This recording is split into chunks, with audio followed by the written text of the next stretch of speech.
Alright, there are currently 32 tower, and I'm going to explain the first 6 of them. But before that, make sure to like and subscribe, and let's start with this, you furry little weirdos! At the start of the game, you'll be given a free tower. It costs cheap to place, and really carried you in easy mode.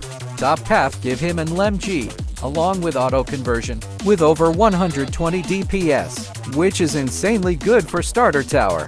I'm about to end this man's whole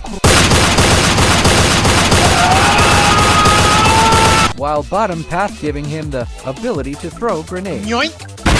Along with the passive ability, which is M203 Incendiary, and giving the enemies a taste of South Asia temperature. And Ranger also will be your first bait tower.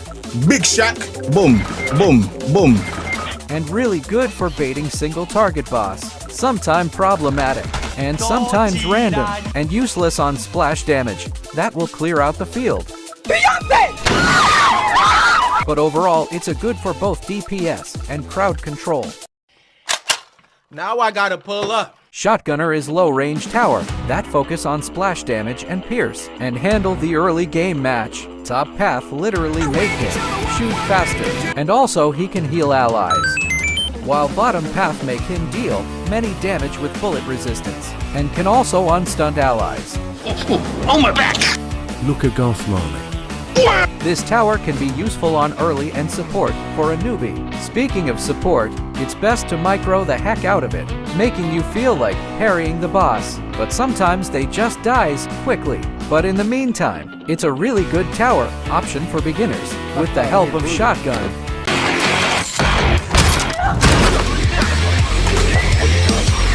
Next tower is Operator, costing 1,250 to unlock, while being relevant in easy mode. Intermediate, and even elite mode. Have mercy. Please, please. There is no mercy. Bottom path even gives an ability to call in a Humvee. I woke up in. Top path is basically a fat DPS stick. Although be a pretty good DPS tower, it has low HP, barely 1,000, and it's definitely not recommended for expert mode, since it would get vaporized like. With that said, I'm giving it a generous 6.8 out of.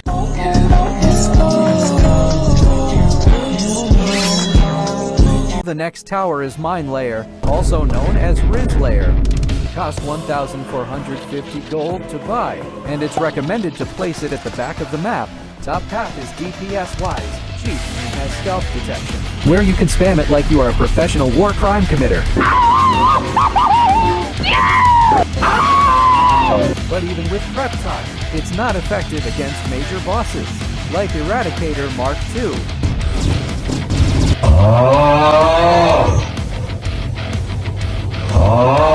In the meantime, bottom path, ignore explosive resistance and deals more damage. With an additional 40 DPS for 15 seconds with prep time, it is a really good boss for its low price. And can make your device generate more heat than the sun. Oh my peace. With all that said, I'm giving it a 7.2 out of. Dad, put mum on a phone. A certified camper, cost 500 to place. It has big range like any other TD sniper. Top path giving him 2, pierce with massive damage, and good for decent crowded bosses, and even make himself stealth, and make the boss look like a dumbass. While bottom path gain him a massive range, with the ability that can reveal stealth, while having a lot of range. You must place them in good spot, because with his low DPS it would be useless. Recommended on big map.no object on their view.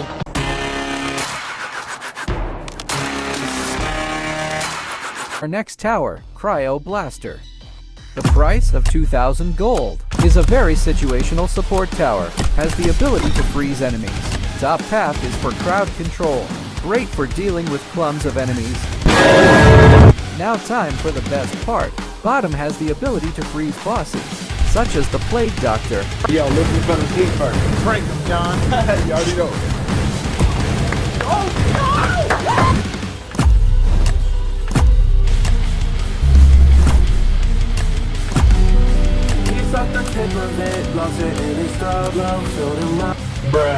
Predator.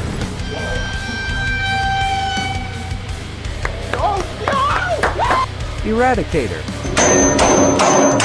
Revived Plague. Okay, we fucking get it. And he's pretty handy in impossible difficulty maps. I really like this tower, so I'll be giving it a 7.1 out of. And that's it for this video. Consider like and subscribe, it really help a lot.